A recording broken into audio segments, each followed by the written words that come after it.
Good morning everyone! Today we have this Dodge Durango, the GT trim 2021. This car sits at a price of 124 and 900 dirhams. Is it worth the price? There's only one way to know. Yalla, let's start our review and we'll fill you in with all the details.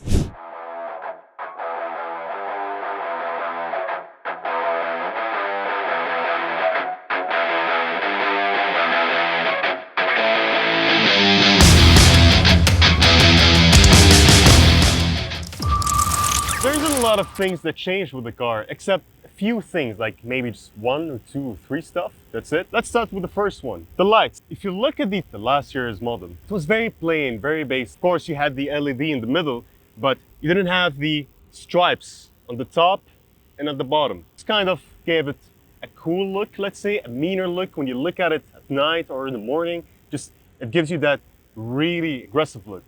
The only thing that's special about the GT trim is the grille. Instead of being chrome, it's just black. And the hood, they took the performance hood from the SRT. And the air vents, they're actually functional. So the wheels, they're all around 20-inch chrome finished alloy wheels. And the tires are around 265 millis. But very disappointed with the wheel rim. It's very basic, it's standard. Since it's the GT trim, they put the grille, the cool performance hood from the SRT. The wheels could have been just a little bit better. They could have just fit in the RT wheels or the SRT wheels. They're huge a little bit, they're bigger, but doesn't make a difference since they just put the performance hood or the grille. In the back, it's your typical Durango. 2020, 2021, GT, not GT, it's the same. The tail lights, they're your typical Dodge tail lights. They extend across the back. Reminds me a lot of like the Dodge Charger. I love that. On a family SUV, you get that look, sporty, aggressive look, even in the back. And just like any Dodge muscle car, you get dual chrome exhausts in the back. If you're wondering what this big pimple in the back of your rear bumper on the Durango is, it's hiding your tow hook. This V6 can tow up to 2,800 kilograms. And for people driving behind you to know that you didn't just go out and buy a regular Durango, you have a GT badge right here in the back. One of the things that really just gives you that sign that this car is an American car is the seats. For this price, you get black leather seats with like white stitching, and look at the pattern, it's really nice.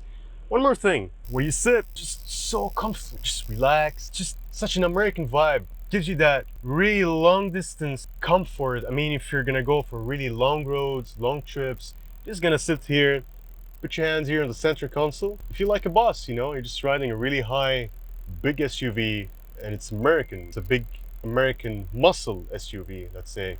I felt that they really put some effort in the door panel. You know, most of the American cars these days, to cut the cost, they will just put plastic, like really hard, disgusting plastic.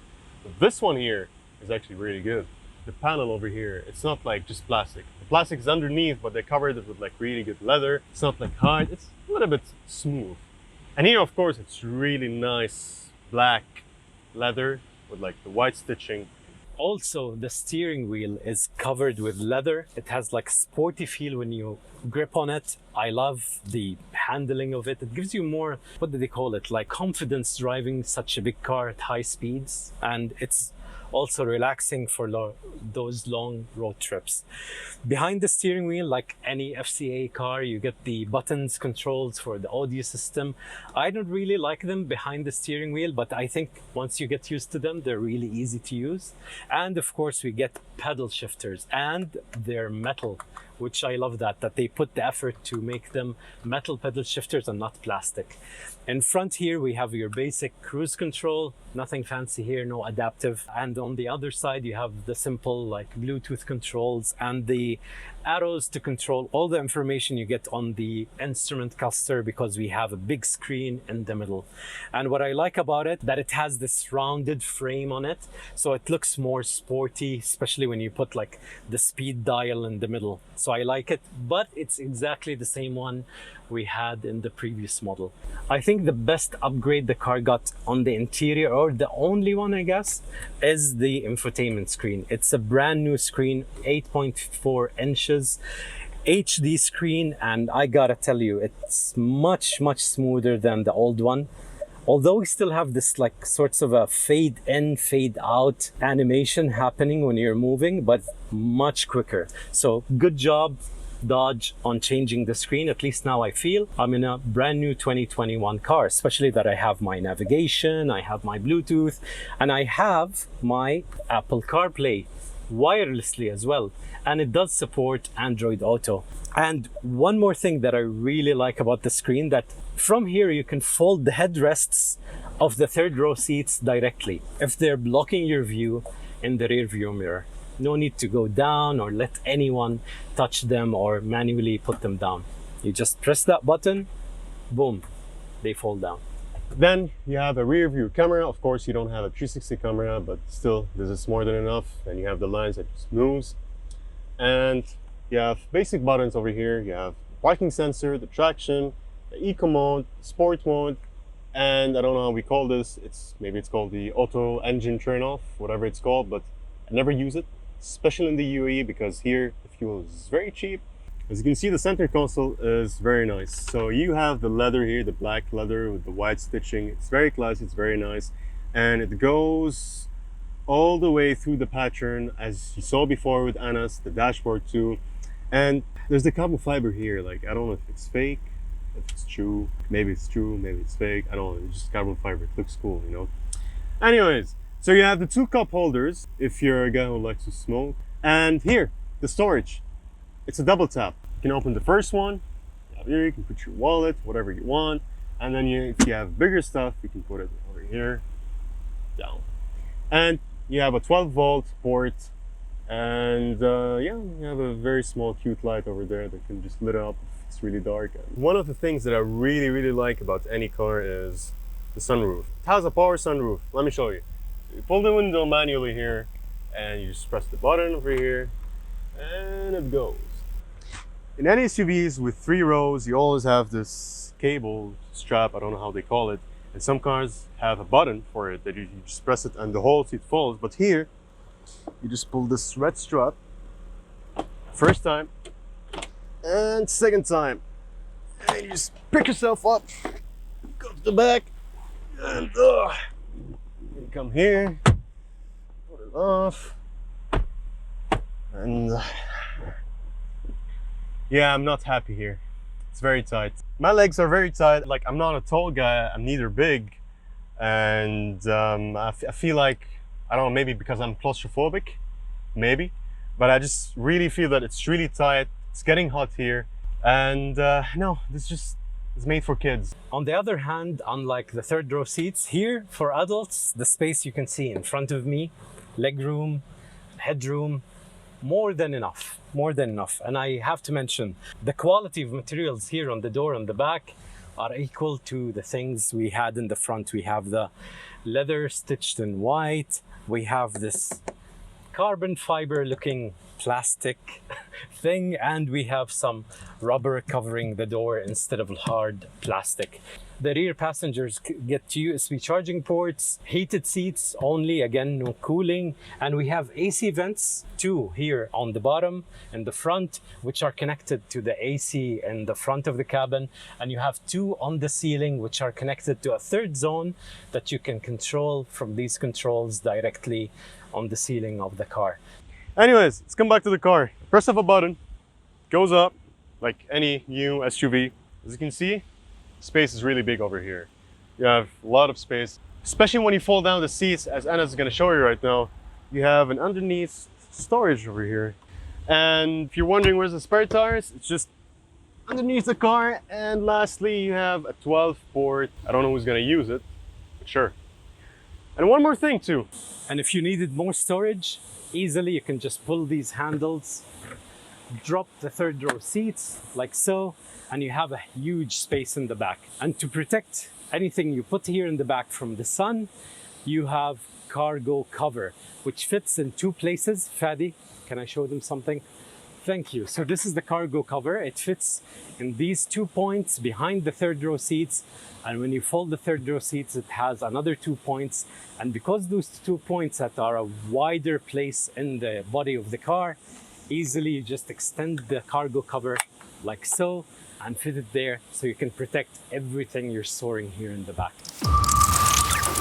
The V6 on it is the 3.6 liter V6 called the Pentastar. It's a very famous engine that the FCA group uses on all their cars, from the Dodge, Chrysler, Jeep, Wrangler, Charger, Challenger, all of their fleet. It's a very capable V6. If I just put it on sport mode, like here, and I want to press it, guys, it's very torquey. Producing around 295 horsepower, 353 Newton meter of torque. Damn guys, this is more than enough. For such an engine that really makes that fuel efficiency really up there. Nevertheless, the gearbox, it's an 8-speed auto transmission which does a really great job at fuel efficiency. I mean, right now I'm just cruising, the RPM is less than 2 and it's really great. At the moment I just want to press it, it goes. It's a really great gearbox. The engine of the car is a V6 3.6 liter called the Pentastar. It's a very famous engine that the FCA group uses on all their fleet, from the Dodge, Jeep and Chrysler and so on.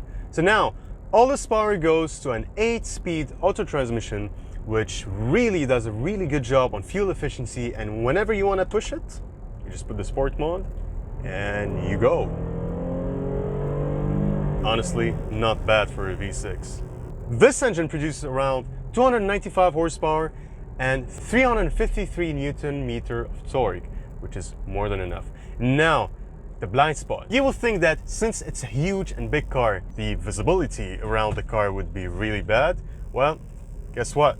Nope, it's not. Because the blind spot system does a really good job. Whenever it feels that anyone just around you, it blips, it really blips, guys. All right, because of the side mirrors, they're huge. You can see literally the huge triangular orange light there. Anyways, on top of that, when you're sitting in the car, you sit high, you can see everything around you. It's not like other SUVs where when you drive them, you feel like you're driving a truck. This one does a really good job on that. Yeah. True. For those people who are conscious about like fuel economy prices and fuel prices, the V6 is a good bargain. It's giving you enough power like Fadi showed you, and at the same time it's getting really good numbers in fuel economy, because the city number for the Durango 2021 is 7.6 kilometers per liter fuel in the city and 10.6 kilometers per liter fuel on the highway, which is really impressive numbers for such a big 7-seater car. So for someone who's looking for a family SUV that fits 7 people, I think the V6 is a really good choice. Regarding the noise in the cabin, it's really isolated. It's like for such a big car, like look at me, I'm driving really calmly now. Very minimal sounds I'm hearing. Like almost nothing from the tires and nothing from the wind hitting the windshield of the car as well. But the only sound you can hear is the sound of this magnificent engine, which I really like hearing. When the sound of an engine is really nice, I really like hearing it inside the cabin as well. And the Durango delivers on that. Add to that the perfect balance of the suspension of the car. It does a great job of like ironing all the bumps and like speed breakers you face in the roads, and at the same time enter a roundabout like the one we have in front of us now, and it actually surprised me. There's like so little body roll for such a big car. Usually these like huge SUVs or big American SUVs, like they give you a lot of body roll. You feel you're riding on a boat. Once you turn the car around at any corner, you feel like the boat is tilting. But in this one, you can actually push it a bit in corners, if you want to, of course. You have a family, or you're just looking for a big, huge car, an American muscle SUV, as I said at the beginning of the episode. I mean, fuel efficiency, it's good. Comfort, it's good. It's big. The seats are so comfortable. And if you're looking for a little bit of torque and power, I mean, the V6, such a famous platform, the 3.6 Pentastar V6 does a really good job. What do you think, Anas? I agree. Sort of. I really love the styling from the outside. If you're looking for an SUV that's really looking aggressive, like you said, a muscle SUV, it really looks the part. I love the comfort inside. Long trips would be so easy in this car. I love the sorts of luxury you get as well at this price range. But I would have really appreciated if Dodge added more of the SRT styling on the car, especially like you mentioned, Fadi, on those alloy wheels. They could have made the car look so much more aggressive.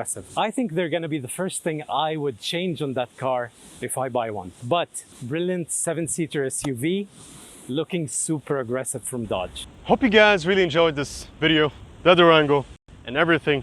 See you on the next episode, guys. Thank you so much for watching, and peace. Peace, guys. Thank you.